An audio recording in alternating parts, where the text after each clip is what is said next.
भारत को अगर चुनावी देश कहा जाए तो गलत नहीं होगा, क्योंकि लगातार कहीं ना कहीं कोई ना कोई चुनाव होते ही रहते हैं। और शायद यही कारण था कि प्रधानमंत्री नरेंद्र मोदी ने एक प्रस्ताव देश के सामने रखा था कि क्यों ना लोकसभा और विधानसभा के चुनाव एक साथ एक ही बार में कराए जाएं, तो कम से कम 5 साल जो पूरे देश में चुनाव हुआ करते हैं वो चुनाव का खर्च घट जाएगा। विरोधी पक्षों ने इसको स्वीकार नहीं किया था। तो झेलना पड़ेगा आपको, जब चुनाव होगा खर्च होगा, और जब खर्च होगा तो वो बोझ भी कहीं ना कहीं आप पर ही पड़ेगा।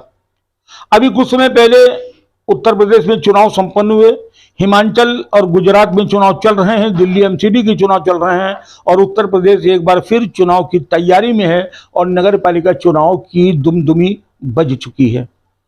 और नगर पालिका की इसी चुनावी दुमदमी के सिलसिले में आज हम उत्तर प्रदेश के जनपद सीतापुर में आए हैं, और सीतापुर में इस समय हमारे पास एक महिला प्रत्याशी हैं।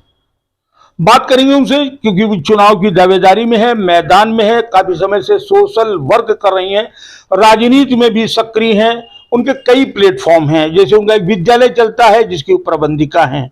इसके अलावा वैश्य समाज के प्रदेश स्तर पर कार्यकारिणी में है वो। इसके अलावा सोशल क्लब है जो सामाजिक कार्य करता है, भारतीय जनता पार्टी के सक्रिय सदस्य हैं, भारतीय जनता पार्टी के किसी एक प्रकोष्ठ की पदाधिकारी भी हैं। तो कुल मिलाकर के काफी लंबे दायित्व और लंबा काम उनके पास है, समाज सेवा से लेके राजनीति तक। लेकिन कहते हैं कि आदमी की शुरुआत भले ही समाज सेवा से हो, लेकिन अंतिम पड़ाव उसका राजनीति ही होता है। मेरे साथ मौजूद हैं सीतापुर से की प्रबल एक प्रत्याशी के रूप में जो टिकट की दावेदारी कर रहे हैं, बबीता गुप्ता। और आज मैं बात करता हूं बबीता गुप्ता से कि आखिर अगर वे सीतापुर नगर पालिका चेयरमैन की दावेदारी कर रही हैं तो उनके सामने विकल्प क्या है, क्या विजन है, और क्या शेष ऐसा है जो वो सीतापुर को देना चाहती हैं। हम बात करते हैं बबीता गुप्ता से। बबीता जी, स्वागत है आपका कमेंट टुडे पर। धन्यवाद। आप भारतीय जनता पार्टी से टिकट मांग रही हैं जी। क्या उद्देश्य लेकर के चुनाव लड़ेंगी? जी, चुनाव लड़ेंगे। कौन सा चुनाव? नगर पालिका सीतापुर के लिए मैं उम्मीदवारी की है, चेयरमैनी से। जी, चेयरमैनी सीट। और मैं चुनाव लड़ूंगी और मैं अपने सीतापुर के लिए बहुत अच्छी योजनाएं लेके आई हूँ।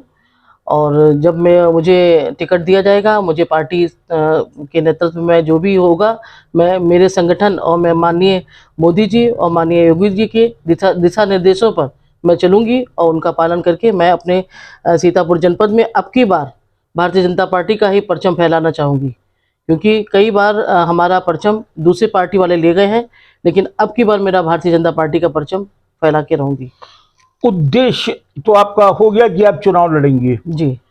अब कौन सा विजन आपके पास है, क्या देना चाहती हैं शहर को? वैसे मैं मार्गदर्शक अपनी भारतीय जनता पार्टी के जिला अध्यक्ष और माननीय जी जितने भी हैं उनको देना चाहूँगी, जो मुझे वो देंगे, और फिर मैं भी अपना प्रस्ताव रखूँगी कि हमारे सीतापुर जनपद में क्या आवश्यकता है लोगों के लिए। देखिए, ये इस बात के कारण ही 70 साल में इस देश को जहां पहुंचाना था वहां नहीं पहुंच पाया। जी। होता क्या है कि महिला सीट हो जाती है, महिलाएं आ जाती हैं, चुनाव लड़ लेती हैं, लेकिन इस पे महिला संगठन बुरा न माने, 90% क्या होता है, प्रधान तो महिला जी हो जाती हैं और उनका झोला, बस्ता और मुहर उनके पतिदेव के झोले में होती है, और दस्तखत और अंगूठा पत्नी लगाती हैं और अध्यादेश जारी करते हैं पतिदेव। तो आपको जो निर्देश पार्टी देगी, जिला अध्यक्ष देंगे, वो तो देंगे, वो तो सबको देंगे, वो आपको भी देंगे। जी, जी। आपके जो आएगा उसको देंगे। आपका क्या विजन है, क्या महसूस किया आपने कि क्या ऐसा इस शहर में होना चाहिए, या कौन सी चीज आप लेकर के आ जाएंगे कि एकदम से ये शहर सी से बी में आ जाए? मैं चाहती हूँ कि हमारे जनपद सीतापुर में सड़कें और नालियाँ जैसे बेहतर तरीके से हों, अंडरग्राउंड हो, और जिससे कि बीच बीच में सफाई भी कराते रहें, और जो भी डोर टू डोर कूड़ा जैसे उठाने वाला है सिस्टम, वो डोर टू डोर जाए। हमारे जितने भी नागरिक, हमारे जनता है हमारे सीतापुर की, उनको दिक्कत ना आए। जैसे बड़े शहरों में, इंदौर में आप देखिए कि एक भी कूड़ा दिखेगा नहीं, उसको गिनीज बुक में रिकॉर्ड किया गया है। तो मैं भी चाहूँगी कि मैं इंदौर जैसा बनाना चाहूँगी। देखिए, और अभी लालू प्रसाद यादव ने हिंदुस्तान की सड़कों को हेमा मालिनी के गालों की तरह बनाने की घोषणा की थी, और आप इंदौर की तरह सीतापुर की सड़कें बनाएंगे, वो बात दीगर हो गई। सवाल ये कि नाली 47 के पहले भी साफ होती थी, अब भी साफ हो रही है और भविष्य में भी साफ होती रहेगी। सड़कें सरकार हो या न हो, चेयरमैन हो न हो, सड़कें बनेंगी ही बनेंगी। जी। सफाई व्यवस्था होगी होगी। ये तो एक सामान्य चीज हो गई। आम तौर पर बहुत संकुचित होकर के लोग ये सोचते हैं कि नगर पालिका सिर्फ नाली नाला और खड़ंजे तक सीमित नहीं है, नगर पालिका का और भी बड़ा रूप है। वो कौन सी कल्पना है आपकी? जैसे पार्क हमारे यहाँ, इनका सौंदर्यीकरण करूंगी, जितने भी पार्क हैं, और जहाँ पे एरिया में पार्क नहीं है वहाँ पे नया पार्क बनाऊंगी। और इस बात का व्यवस्था करूंगी जिससे कि हमारे शौचालय नहीं होते हैं। कभी कभी महिलाएं वॉकिंग के लिए जाती हैं तो वहाँ पर बड़ा दिक्कत होती है, महिलाओं को जल्दी घर आना पड़ता है। तो इसलिए मैं चाहूँगी कि हर पार्क में शौचालय की व्यवस्था पुरुष और महिलाओं की अलग अलग होनी चाहिए।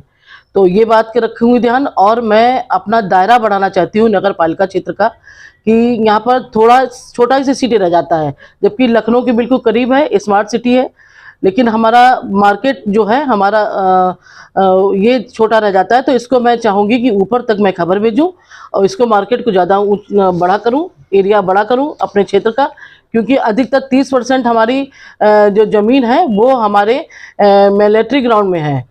तो मैं चाहूँगी कि ऊपर के आला अधिकारी हमारे इस समस्या को समझें और हमारे सीतापुर में ये भूमि दें।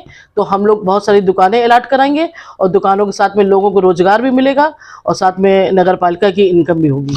देखिए, नगर पालिका में जो आपने कहा कि क्षेत्र बढ़ाया जाए, क्षेत्र बढ़ाने का प्रस्ताव यहाँ से चला भी गया, क्षेत्र का चयन भी कर लिया गया, सरकार की मंजूरी भी हो गई और वो सारे क्षेत्र बढ़ा दिए गए। वो जो सोच रही है वो काम सरकार पहले ही कर चुकी है, 2 महीना पहले, नंबर 1। दूसरी बात आपने कहा कि जो यहाँ पर पीएससी के पास बहुत जमीन है, पीएससी के पास जो जमीन है उसका तो यूटिलाइज पीएससी कर रहा है। मिलिट्री का जो ग्रास फार्म है जो शहर के बीचों बीच पड़ा है, अगर यहाँ डेवलपमेंट हो जाता है तो मान के चलो कि शहर एकदम से तरक्की कर जाएगा। और उसके लिए आपके अपने जो सांसद साहब है राजेश वर्मा, वो लगातार इसके लिए कोशिश कर रहे हैं। कम से कम 50 पत्र वो अब तक प्रधानमंत्री को, रक्षा मंत्री को, सबको लिख चुके हैं।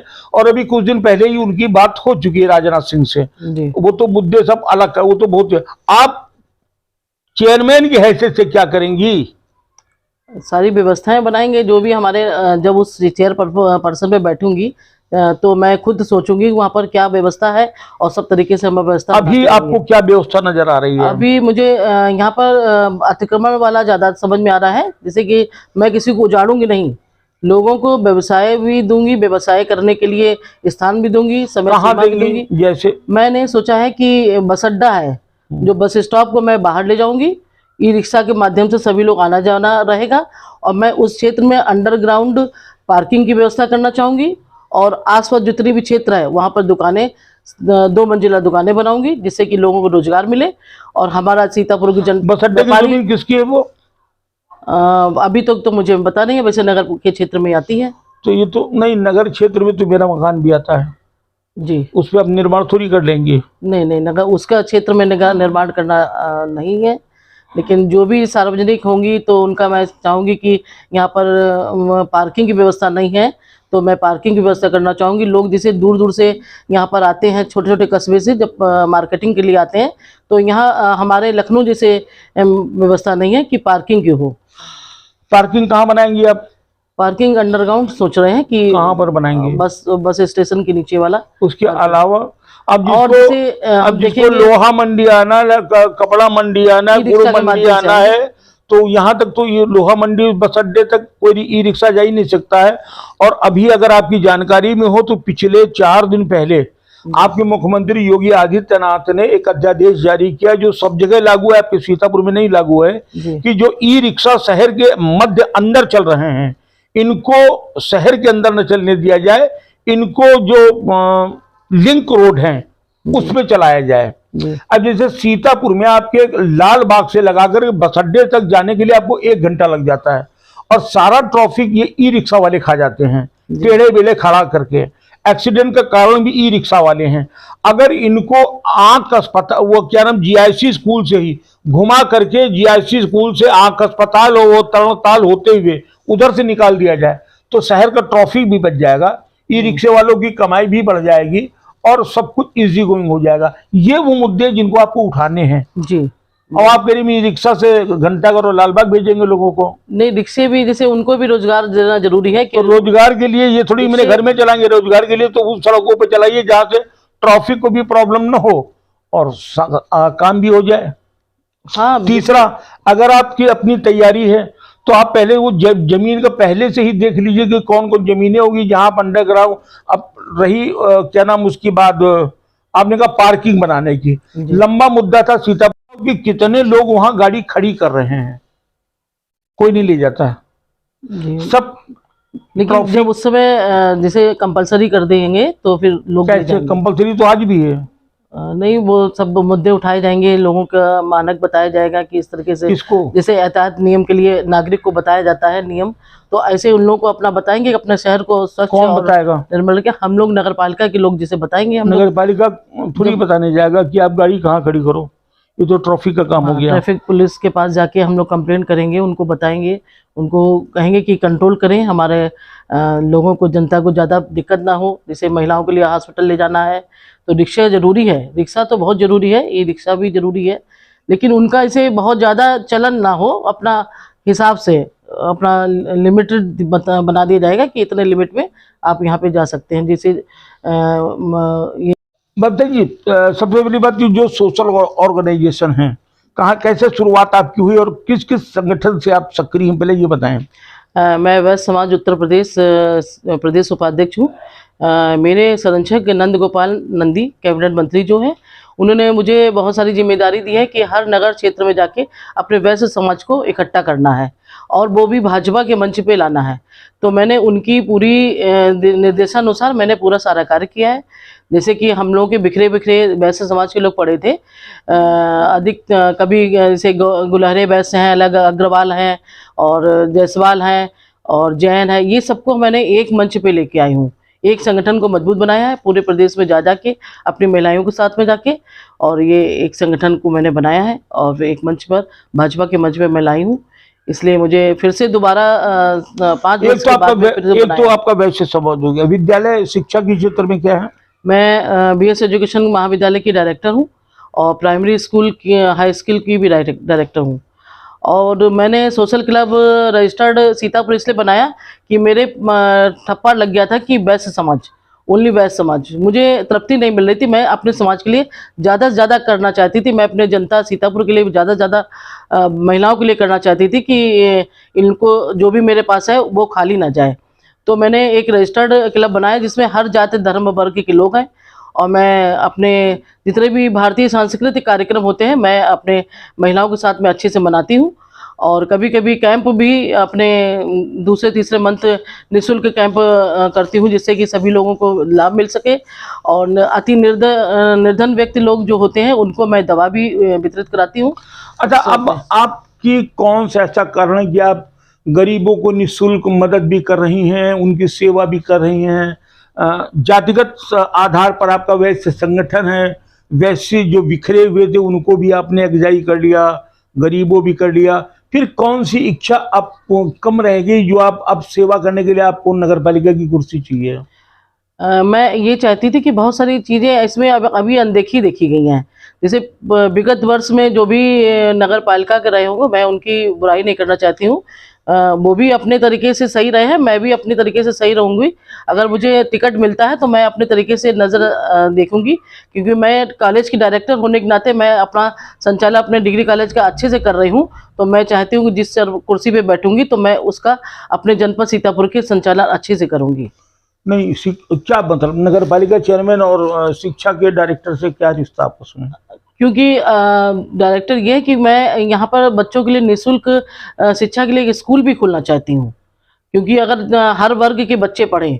मैंने अपना एक छोटा घर पे खैराबाद में 100 रुपये से स्टार्ट किया था निःशुल्क बच्चों को शिक्षा देने के लिए। उसमें हर जाति वर्ग के लोग हैं और मजदूर, जैसे मजदूर भी है, किसान का बच्चा है, वो भी 100 रुपये 150 रुपये में शिक्षा पढ़ा रहा है, इंग्लिश मीडियम। केजरीवाल जी हैं जी, बड़े बड़े वादे किए थे कि शहर में सीसीटीवी कैमरे लगवा देंगे, कई करोड़ बताए थे, मोहल्ला क्लिनिक कई लाख बनवा देंगे। इस प्रकार की कोई कल्पना आपने भी की होगी कि जी, जैसे जी। स्वास्थ्य के लिए और शिक्षा के लिए और क्राइम अगर होता है तो उसको देखने के लिए, रोकने के लिए कैमरे, क्या क्या कल्पना कुछ की आपने? मैंने बहुत सारी योजनाएं बनाई हैं, मैं अभी मेरे पास हैं, और जब भी मुझे टिकट मिलेगी तो मैं ओपन भी करूंगी अगर मैं उस पद पे आती हूँ। लेकिन एक मैंने सोच रखी हूँ कि बहुत सारे जैसे चैन खींचने वाले जो युवा पीढ़ी के लोग हैं, बाइक से निकले और जल्दी से अपना चैन खींच ले गया, मेरी माँ बहनें जा रही हैं, बेटियां जा रही हैं, तो उनके लिए मैं जगह जगह हर मोहल्ले पे आने और जाने वाले दोनों मार्गों पर कैमरे का विजन रखूंगी, और कैमरे अच्छे उसमें क्वालिटी में होंगे, जो कि व्यवस्था उनको जिसे व्यक्ति की तुरंत पहचान सके, उसकी पहचान हो सके। और दूसरी व्यवस्था ये रखूंगी कि जिसे हर जगह पर लाइट की व्यवस्था ज़्यादा होनी चाहिए, क्योंकि अगर लाइट व्यवस्था नहीं होगी तो हमारा बच्चों का पढ़ाई का, जैसे बच्चे देर से ट्यूशन से जा रही हैं बेटियां, तो उनके लिए बड़ा दिक्कत हो जाएगी, बहनें देर तक शॉपिंग करके जा रही हैं, उनको भी दिक्कत हो जाती है। तो ये सब बातों के लिए देखते हुए मैं कैमरे का व्यवस्था हर जगह, हर गली मोहल्ले में रखूंगी। अच्छा, तमाम बड़ी बड़ी योजनाएं हैं जो अभी आप नहीं खोल रही हैं, वो जी, जी। टिकट उकट जब फाइनल हो जाएगा तो उसके बाद आप खोलेंगे। फिलहाल कुल मिलाकर के ये 47 को ये देश आजाद हुआ और तब से आज तक इस देश में चुनाव होते रहे हैं, ग्राम प्रधानी से लेकर नगर पालिका और फिर विधानसभा से लेकर लोकसभा तक। और हर बार चाहे चुनाव प्रधानी का हो, नगर पालिका वार्ड मेंबर का हो या फिर लोकसभा को हो, जनता बड़ी उम्मीद से इन प्रत्याशियों के पास जाती है, रोती है, गिड़गिड़ाती है। नेता 5 साल बाद दरवाजे पर जब वोट मांगने के लिए आता है तो संपूर्ण वादों की थैली आपके दरवाजे पर उलट देता है और बड़े बड़े स्वप्न बाग आपको दिखाता है। लेकिन 5 साल बाद जनता जब रोती पीटती फिर उसके पास जाती है और नेता फिर उसके दरवाजे पर आता है तो एक ही शब्द कहता है, चुपाए रहो बेटा, लई दे हो चिरैया। लेकिन 47 से आज तक इस देश की जनता को चिरैया नहीं मिली है। वादे और आश्वासनों पर ही जीवित इस देश की जनता को चुनाव लगातार झेलना ही पड़ेगा, ये उसका नसीब है। और एक बार फिर तैयार हो जाइए, नगरपालिका चुनाव की धुमधुमी बजने जा रही है और रणबांकुरे अपने अपने अस्त्र शस्त्र के साथ चुनावी समर में कूद पड़े हैं। ये थी बबीता गुप्ता। हम फिर मिलेंगे किसी नई शख्स से, किसी नए चेहरे से। तब तक के लिए नमस्कार। घर घर का श्रृंगार